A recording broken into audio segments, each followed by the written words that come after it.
A vicious militant is systematically targeting innocent civilians. The guy was so brutal.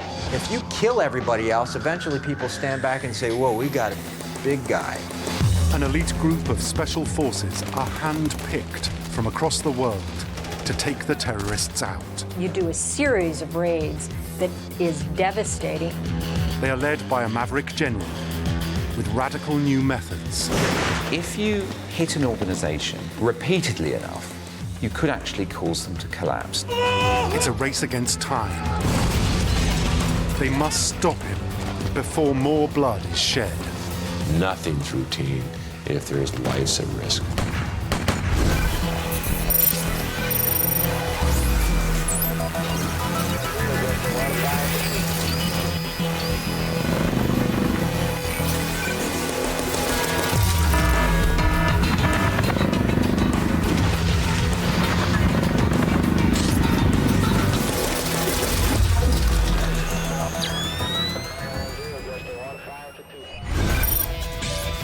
Iraq, April 2006. In the dead of night, a helicopter lifts off from a desert airbase. On board is a group of elite soldiers from a secretive unit, codenamed Task Force Black. On the way to a mission, I'm often asked, were you nervous? You know, I don't have time to be nervous because there's so many things happening. I mean, everyone is busy. They are bound for a house in an area known as the Triangle of Death. Their mission is to arrest a senior member of the deadly terror group, Al-Qaeda, in Iraq. You should always be expecting the worst. What if we get fire upon? What if the fast rope is in the wrong spot? What if we get around and the helicopter is downed outside the compound?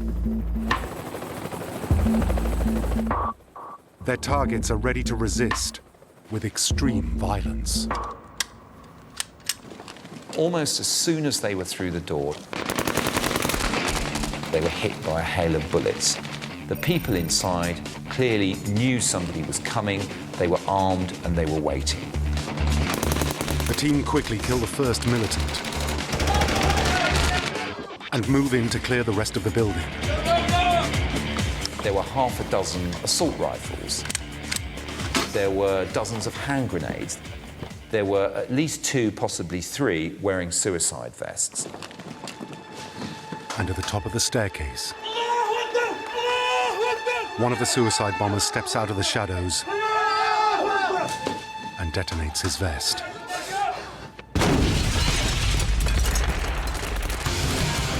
By now, the militants are fighting with everything they have. 2 more appear on the roof and spray the assault force with bullets. The soldiers of Task Force Black are accustomed to this kind of brutal violence. They face it on a daily basis. At the end of the day, we're going to win, and we'll do whatever it takes to win. Though the Special Forces don't realize it, this house holds the key to finding the most wanted man in the Middle East. One of their captives tonight will lead them to Abu Musab al-Zarqawi, the leader of Al-Qaeda in Iraq. He has murdered thousands of innocent civilians and spread terror throughout the region. His campaign of violence is so effective, the US has created a Black Ops task force with just one mission: taking al-Zarqawi down. This was a guy who had murdered thousands of people. In fact, he murdered many more people than Osama bin Laden ever did. To understand how al-Zarqawi rose to become one of the most feared terrorists on the planet, we must look to the town of Zaka, Jordan, 500 miles to the west of Baghdad. Al-Zarqawi was born here in 1966. Zarqawi's background is he was a criminal. You know, he spent time in a Jordanian prison for sexual assault. He was a drug dealer. He was a petty criminal in Jordan. Accounts differ as to whether he was actually a sort of hard, boozing villain in his hometown.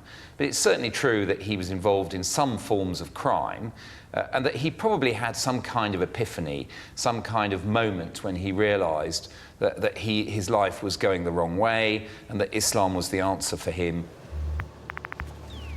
In 1989, al-Zarqawi travels to Afghanistan to become a freedom fighter against the Soviet occupation. It is here that he meets his mentor and inspiration, Osama bin Laden. He had come up during the course of the war in Afghanistan. People understood his importance as an operational leader, and he was clearly trusted by bin Laden and the Al-Qaeda senior leadership. He was well-liked by the soldiers in Al-Qaeda. He was well-respected by the leadership. He was incredibly capable. He was experienced. Over the next 15 years, partly with bin Laden's support, al-Zarqawi grows to become an accomplished terrorist. By 2003, he is in Iraq, fighting against the American-led invasion.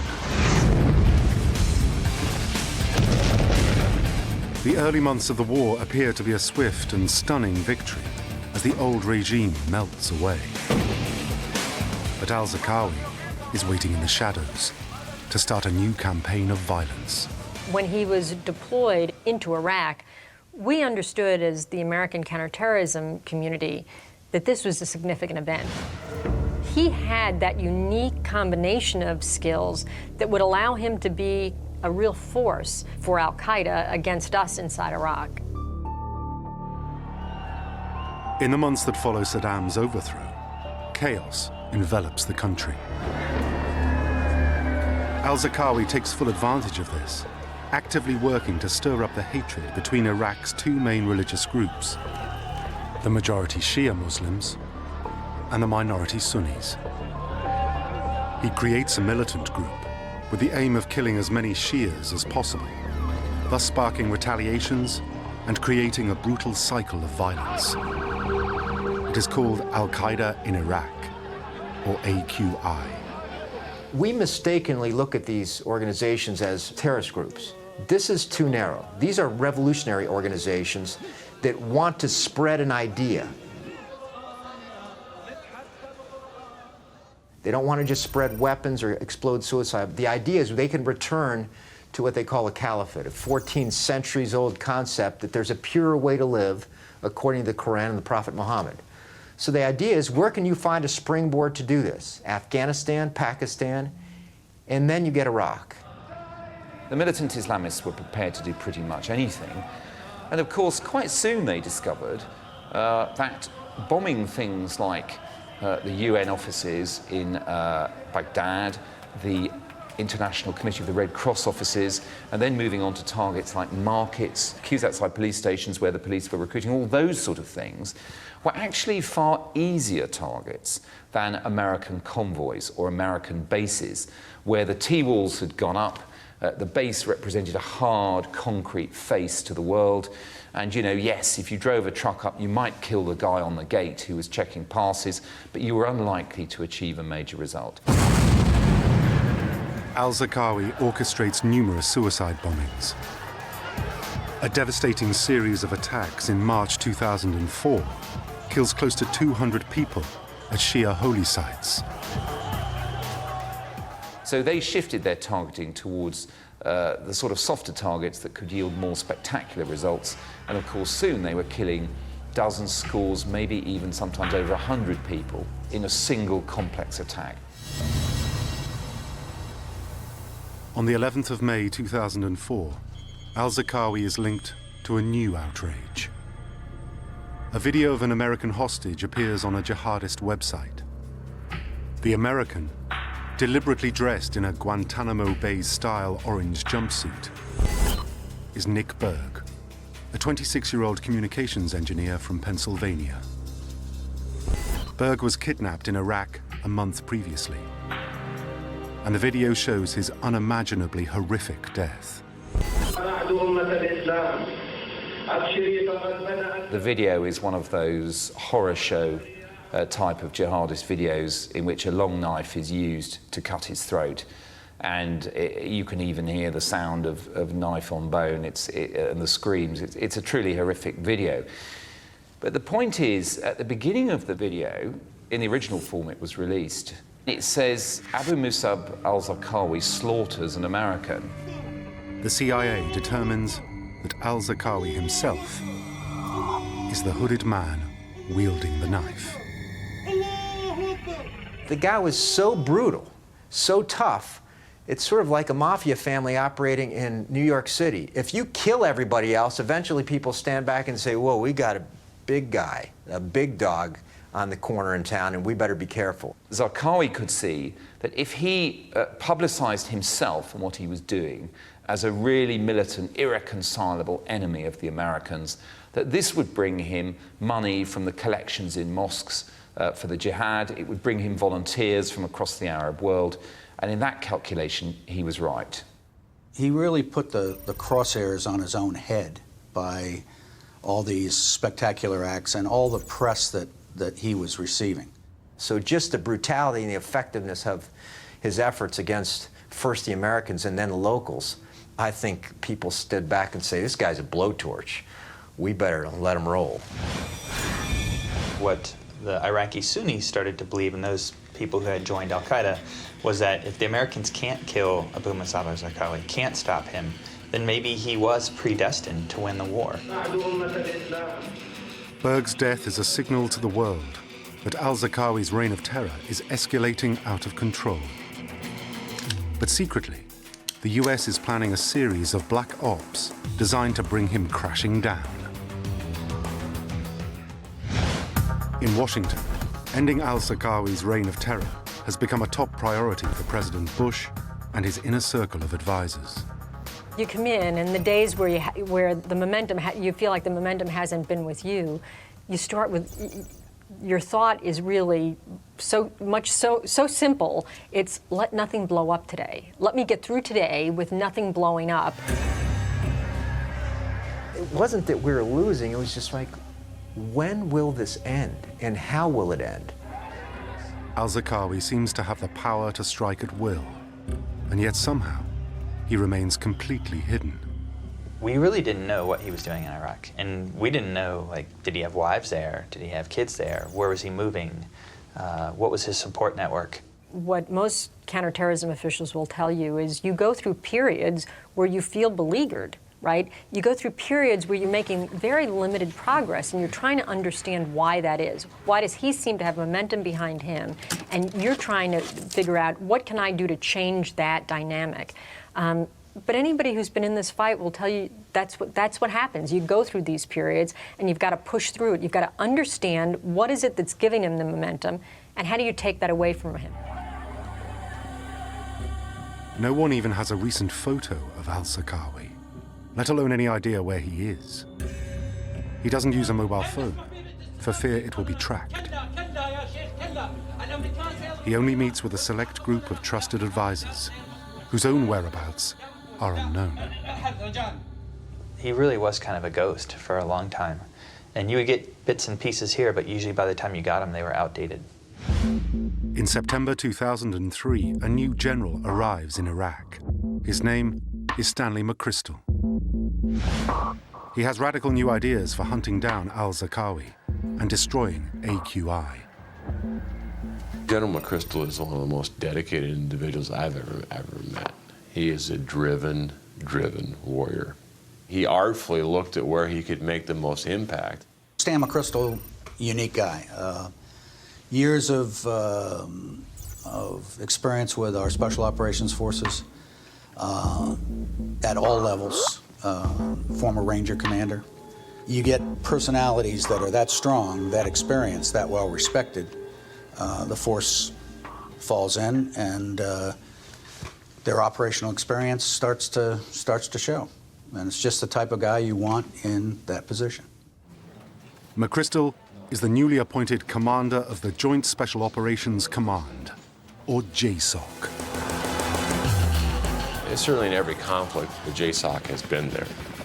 They were in Grenada, they were in Panama, Gulf I, Gulf II, Kosovo.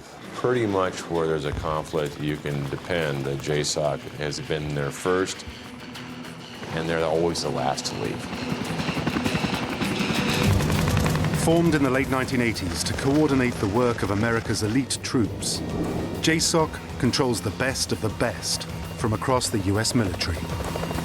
These are the so-called Special Mission Units: Navy SEAL Team 6, Army Delta Force, and the Air Force 24th Special Tactics Squadron, active in every corner of the world, often on highly classified missions, the men of JSOC are experts in precise, targeted strikes against hard-to-reach enemies. It was a very secret organisation, and it was tasked with fighting the most sensitive types of mission against US enemies, obviously, in the context post 9/11, terrorist enemies, counter-terrorism. At the start of the war, JSOC's mission had been to find and arrest the leaders of the old Iraqi regime, the men famously depicted on a deck of cards, with Saddam Hussein as the ace of spades. Ladies and gentlemen, we got him.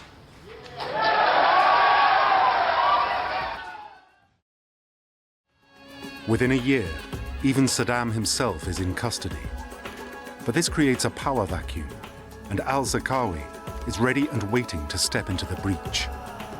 In decapitating what some called the Ba'athist or nationalist leadership, they probably assisted the growth of Al-Qaeda in Iraq, because by taking away the leadership figures, the sheikhs, the former generals, the key people, the key Ba'athists, they left quite a lot of angry, young, militant Sunnis with nowhere to go. McChrystal takes a strategic decision to abandon the hunt for ex-members of the old Saddam regime. Instead, he will focus almost all of his resources on just one man, Abu Musab al-Zarqawi. Our commander gave us a big speech. The point of the speech was the only way to win the Iraq War and to stop the violence between Sunni and Shia is to find and kill or capture Abu Musab al-Zarqawi. To get to al-Zarqawi himself, McChrystal knows he needs to build a complete picture of his terror network, AQI. He sets up a large command center at an old Iraqi airbase in the town of Balad, north of Baghdad. Then he invites all of America's many competing spy agencies to set up camp there. From now on, interagency turf wars are banned, and everything will be shared. When we started working with Special Forces, and I remember General McChrystal, who's a real hero in this war, I remember him coming into CIA headquarters and saying, you know, we need some of your people. And as any bureaucrat will, you sit back there and say, all right, is this dog going to hunt? What are we trying to do here? The idea is that every piece of information, however insignificant, will be brought here and fed into a massive database. If McChrystal and his men learn everything they can about AQI, they may be able to quickly find its weakest points and strike. Senior leadership understood that in order to win a counterinsurgency, you could not win it by being on the defensive. You had to go on the offensive. You would be shocked at, one, the focus on the targets. These are the top 10. Here are the intel collection tasks. This is how we're moving against them. And as information breaks on each one, you see the various forces and the interagency and the allies, and in some cases the Iraqis, move against that. And it's an unfolding story every day. It's constantly updated. It never blinks. It never sleeps. A key part of the plan is to pump each captured militant for as much intelligence as possible. So McChrystal sets up a special detention facility right next door to his command center. The interrogation unit essentially composed of where we kept the prisoners and also our interrogation rooms, and then our analysis room and our desks, which we called the Gator Pit. Part of our facility was, you know, an old Saddam era aircraft hangar, and then the rest of it was just kind of like makeshift built additions to a warehouse, essentially. Using his huge store of the most up-to-date intelligence, McChrystal unleashes the most dangerous weapon in JSOC's arsenal: the special mission units of elite frontline soldiers. These men will also work in an entirely new way. Historically, they ran only 1 or 2 major operations per year. Now they will conduct multiple raids on a daily basis. I can remember visiting Iraq, And watching them, they didn't go out once on a night, they went out multiple times. Oftentimes the intelligence operators would go with the special forces. It all starts by piling in the back of a striker vehicle and sitting in a very cramped space that's very hot and very dark. And then you're going through the streets, you know, and there's all types of hazards, roadside bombs and snipers. And by the time you get to the target, you're usually already like drenched in sweat, and your adrenaline's going. You're fired up, you have your game face on, you need to be intense because intensity and momentum are critical as far as winning the day. Nervous, not really nervous. You're jumping out of the vehicle, you're running down the street. When it gets really exciting is when you have more than one house. Oftentimes, these terrorists, they would run out of one house and jump a wall and into another house, and then you'd have to raid a second house, and then sometimes that would end up with a third or fourth house. Don't move! The critical factor is speed. Every time a militant is captured, the members of AQI around him will try to cover their tracks by reorganizing the entire network.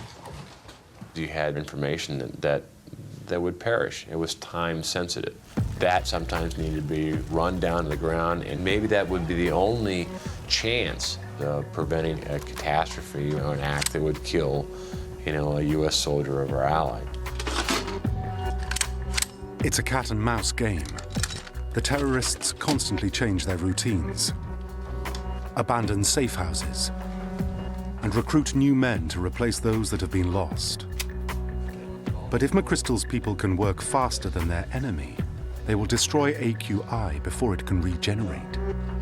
You take technical information, things like stuff you get off a captured cell phone or a captured hard drive.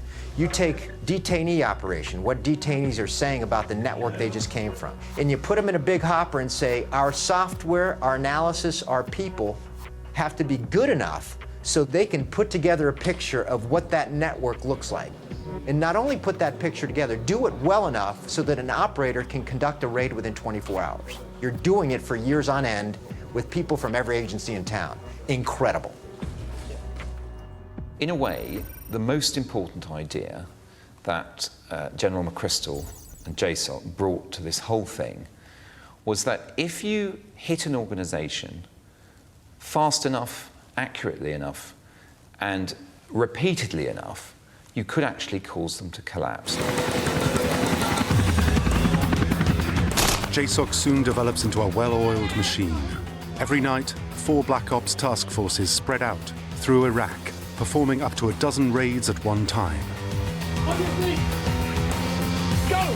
Go, go, go! Each group is assigned to take down targets in a different part of US-occupied territory. To the north is Task Force Red, formed from the Army's 75th Rangers Brigade. To the west, Task Force Blue, made up of US Navy SEALs. The center of Iraq will be the responsibility of Task Force Green, staffed by the US Army's most elite unit, Delta Force. These soldiers are joined by a team of elite troops from Britain's Special Air Service, the SAS, operating under the codename Task Force Black.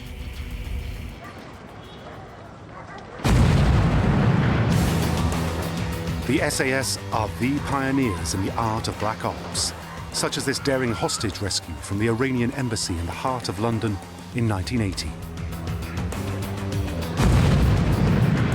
In particular, they are masters of surveillance and intelligence gathering.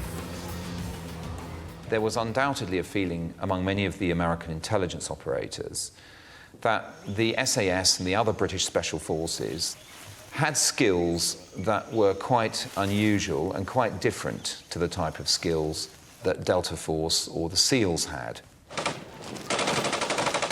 The American training and operational activity had all been based around, if you like, action man, leaping out of helicopters, boarding ships, all this kind of stuff, assault roles.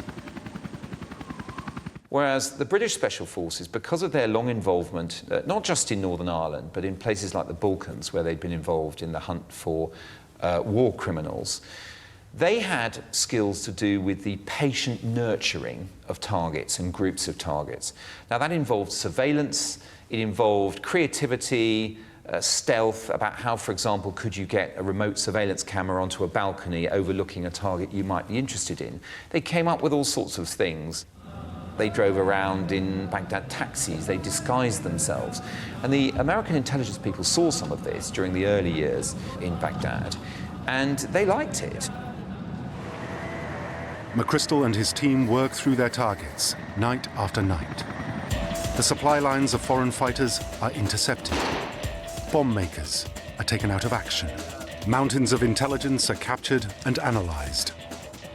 They would do a raid, they would get what's called pocket litter, or hard drives, you know, pieces of paper out of people's pockets. They'd come back, they'd bring it to analysts back on the base from the CIA who would go through that information. That would lead to another targeting package, and the Special Forces would go out again. That sort of continuous feed, continuous loop, is what made them incredibly effective. Despite 2 years of taking al-Zarqawi's network apart, the ultimate objective, the man himself, still eludes them. But the task force is about to find a crucial breakthrough, one that could finally stop al-Zarqawi for good.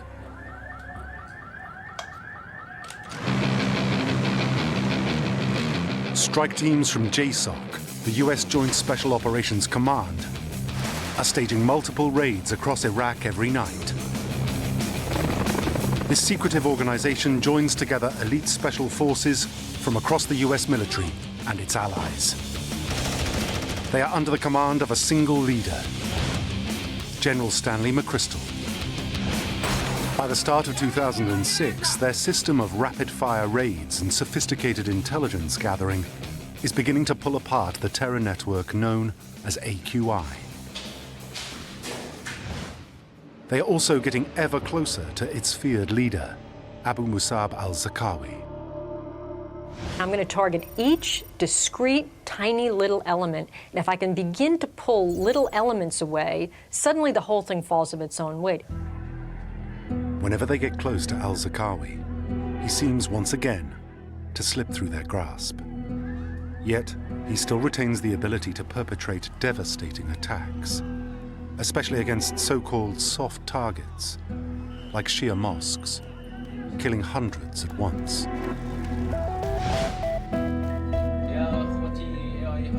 In April 2006, al-Zarqawi releases a video which, for the first time in years, shows his face.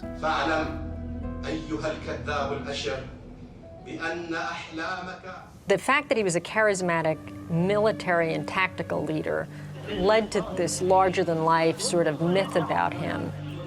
I think it fed his ego as well. He kind of began believing his own press, if you will.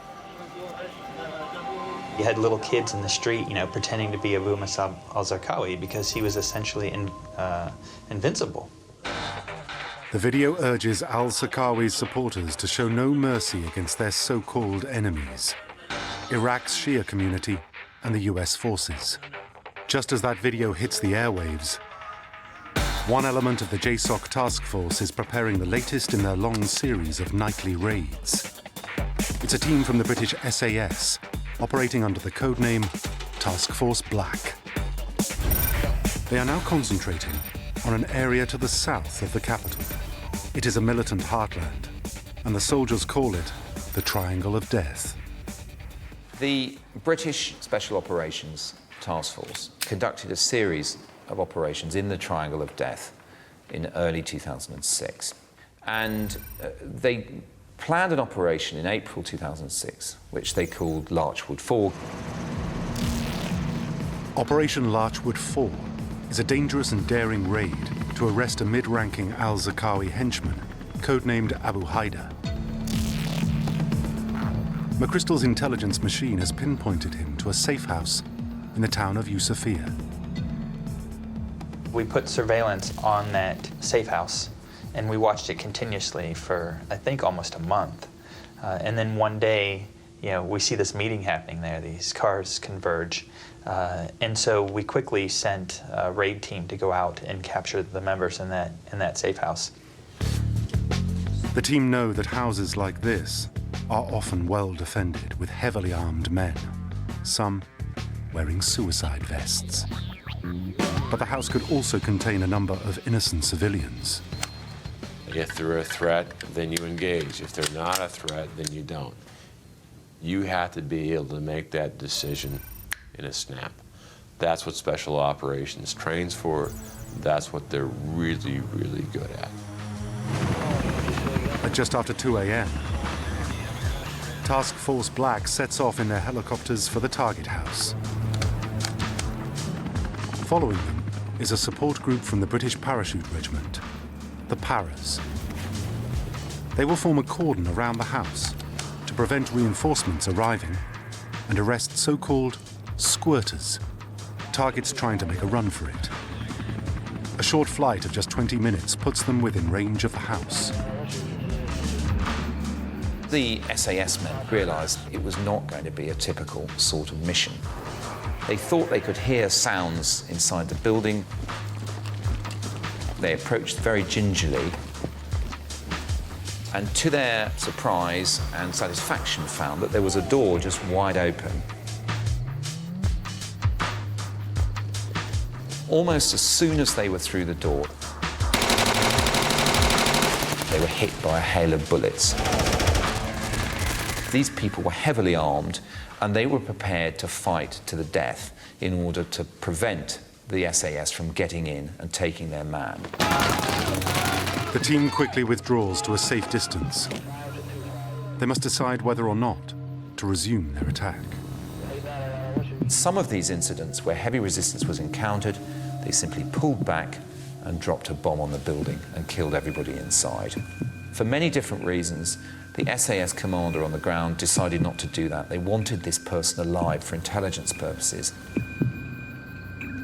They felt it was worth trying to fight their way in, and that's what they did.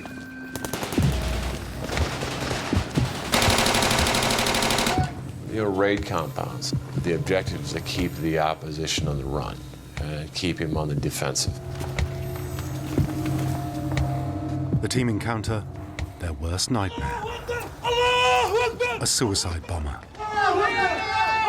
As one of the SAS men went up the stairs, he detonated.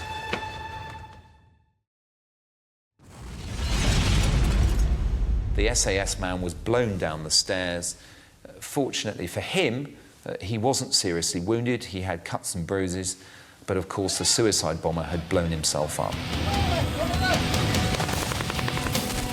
Meanwhile, outside the house, more militants join the fight. They rain fire down on the special forces. Another man wearing a suicide vest, a squirter, fled out the back of the building and hid under a car. The outer cordon of paratroopers enters the fight. Taking out the two militants firing from the roof, they turn their attention to the suicide bomber hiding under the car, shooting him dead before he can detonate his vest. So at the end of a sort of terrifying 20 minutes, there were a whole lot of dead people. Inside the house, we captured 5 senior-ranking members of Al-Qaeda. The operation is considered another successful day at the office for Task Force Black. The main target of the raid, Abu Haida, is in custody, along with 4 other detainees. In addition, a treasure trove of intelligence is recovered from the house.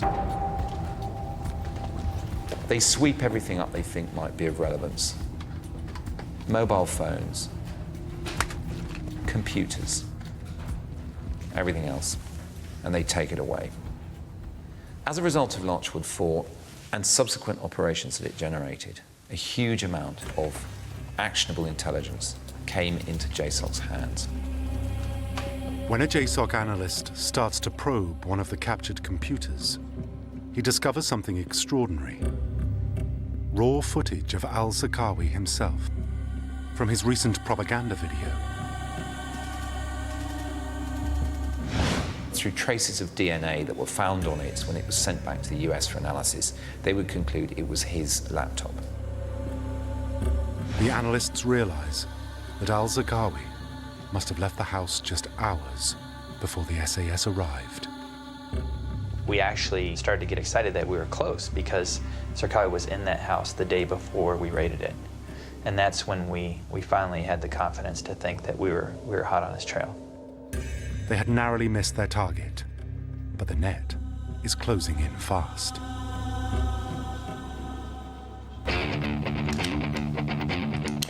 By the spring of 2006, the hunt for Abu Musab al-Zarqawi, the leader of Al-Qaeda in Iraq, has reached a turning point. An elite assault team from the Joint Special Operations Command, JSOC, has secured a major breakthrough following a daring raid on a terrorist safe house. The momentum had shifted. The raids of his network were getting faster and closer to him, and so you had the sense, we're going to get there. As well as capturing several senior members of Al-Qaeda in the raid, JSOC soldiers discover a video of enemy number one, al-Zarqawi. Hoping to tarnish his fearsome reputation, the coalition releases the full, unedited video to the media. It contains the familiar footage of the terrorist leader parading through the desert, confidently firing a machine gun. But it also shows another side to al-Zarqawi, a slightly overweight, unimpressive figure of a man. Here's Zarqawi, the ultimate warrior, trying to shoot his machine gun. It's supposed to be automatic fire. He's shooting single shots. No sooner does he figure out how to switch his weapon to fully automatic when it jams, and the self-styled holy warrior can't get it going again. He looks down, can't figure it out, calls his friend to unblock the stoppage and get the weapon firing again. He also appears to be going into battle wearing a nice pair of white trainers, hardly the image of a man threatening the might of America. It makes you wonder. Meanwhile, deep inside JSOC's secret detention center, the task force's interrogators get to work on their captives. The men that we brought in, we called the Group of Five, and we knew that there were 5 important members of Al-Qaeda, but we didn't know what their roles were. And they had this very unbelievable story that they were there to attend a wedding, even though there was no bride or groom, and there were suicide bombers in the house. And little by little, we would get information from one of them, and then we would take that and turn around and use it against the other 4. One member of the group, the senior AQI operative known as Abu Haida, refuses to say anything. He was interrogated for about 20 days. And during that time, he just maintained this story that he was just there to videotape a wedding, even though it was completely unbelievable. For weeks, rotating teams of interrogators try psychological pressure, pleas for cooperation, subtle threats, and subtle promises. Eventually, they decide he will not talk and arrange to have him sent to Iraq's main detention facility, Abu Ghraib prison. I decided that I would go and interrogate him one last time before he left. And I didn't really have permission to do that, but I felt that he could provide very important information towards finding Zarqawi. And that conversation started with nothing about Al-Qaeda, nothing about terrorism. It just started with a friendly conversation about who he was, what was his life story, how did he come to be sitting in a chair opposite me, and getting to know each other. Over the course of 5.5 hours, Matthew Alexander discovers Abu Haida has a fatal weakness: his arrogance. He believes he has beaten the mighty American machine and should be recognized for it. Alexander obliges him. I would constantly stroke his ego, constantly make him believe in this fallacy that in his head, that he was a very important man, that he could affect the future of Iraq. And then in the last 15 minutes, what I did was essentially offer him a deal. I offered him the chance to work with us instead of Al-Qaeda in a secret program that didn't exist. in which he could be a person who could influence the future of Iraq. And he decided to work with me. Over the next few weeks, Alexander visits Abu Haida in his cell at night and coaxes more and more information out of him about al-Zarqawi's whereabouts. All on the pretext of proving his worth for the non-existent secret program. I said, "You're so close to getting this program. All we need is that one last piece of information that'll convince my bosses." And he said every month Zarqawi would meet with his spiritual advisor, who was our detainee's best friend. It's the piece of intelligence that everyone has been waiting for. For years, al-Zarqawi has been a ghost, striking with impunity. Now, at last, JSOC has what it needs to find him and take him out. The intelligence and military effort that had been put together was beginning to close the noose around his neck. We knew that Zarqawi had a spiritual advisor. We knew that he was going to visit him. It was just a matter of being patient. Using this information, JSOC quickly traces the spiritual advisor and begins following him day and night. Using high-tech systems like Predator drones, as well as old-fashioned undercover operatives, they create what McChrystal calls the unblinking eye. Their target is never out of sight. Abu Haida tells Alexander that if they want to find al-Zarqawi, they need to look for one particular sign.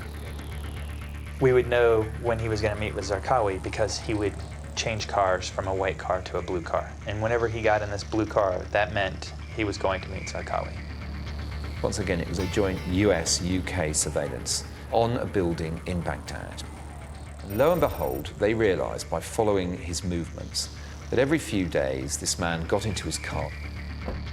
They used Predator and other methods to follow his car as it went up the road to this place in the palm groves near Tikrit, where indeed Abu Musab al-Zarqawi himself was hiding. By now, pictures from the drone are being fed live to JSOC's command center. Everyone, including General McChrystal himself, is watching in silence as al-Zarqawi's spiritual advisor gets out of the car. Then, Abu Musab al-Zarqawi himself appears. Once the blue car arrived at the house, helicopters took off immediately to go to that house and capture Zarqawi. And it was about 20 minutes away.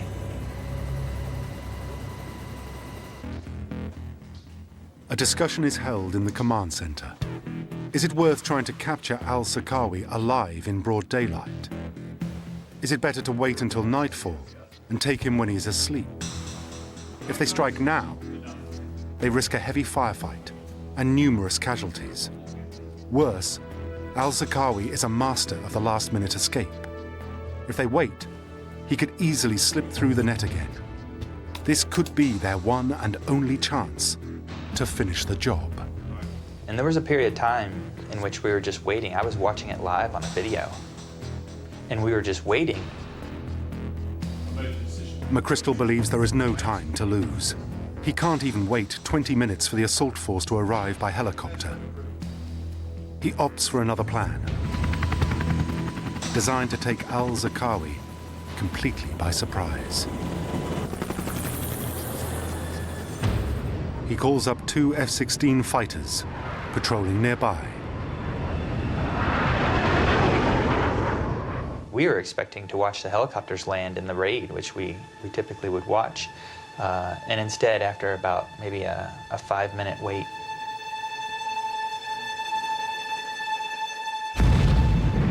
the house just exploded. They knew he was in the building, and they made the decision without losing any time to prosecute the target. So they didn't even feel there was time to get one of their special ops task forces in the air to go and raid the building. They simply decided to hit it with bombs from an F-16, which is what they did.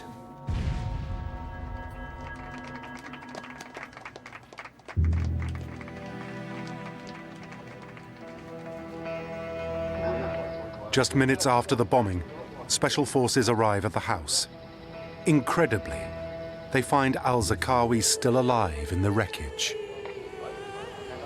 A soldier grabbed him, and then Zarqawi died.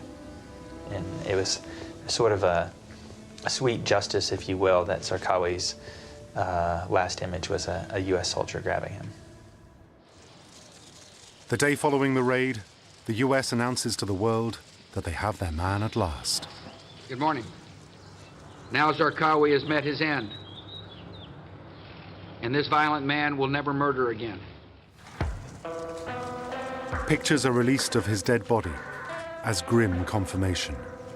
Zarqawi could be responsible for upwards of almost 100,000 deaths by starting the civil war in Iraq. And so I don't think the world's going to miss him. It's a devastating blow to Al-Qaeda in Iraq. The man who was thought to be invincible is dead. But the work is not over. With the intelligence that was collected from the smoldering remains of al-Zarqawi's compound, another series of raids is launched. And AQI starts to fall like a stack of dominoes. There was, a good deal of chaos inside the organization. And what you do is, when you're targeting Zarqawi, you're also collecting intelligence on the network. And so what that allows you to do is the minute he's dead, they're far more vulnerable, the people around him, than they realize. Killing him undoubtedly had an impact. There was a lot of exploitation from the raid. A lot of material was recovered. And we can see that little by little, through 2006, through to the early part of 2007, they did successfully take them down. So Zarqawi, if you like, was evidence of a bigger strategy that was really getting seriously effective by that point. And certainly by the summer of 2007, Al-Qaeda in Iraq had largely been smashed. And so you do a series of raids that is devastating, and they never really came back from his death. Today, the Joint Special Operations Command is the group of special forces operators that is tasked with planning and executing dangerous and secretive missions for the United States. The black ops it conducts have continued to strike at the heart of Al-Qaeda and other terror groups around the world. In 2011, it was JSOC that planned and executed the mission to take down the world's most wanted man, Osama bin Laden. You have to win. And at the end of the day, when the heat is on, you're going to do whatever it takes to win.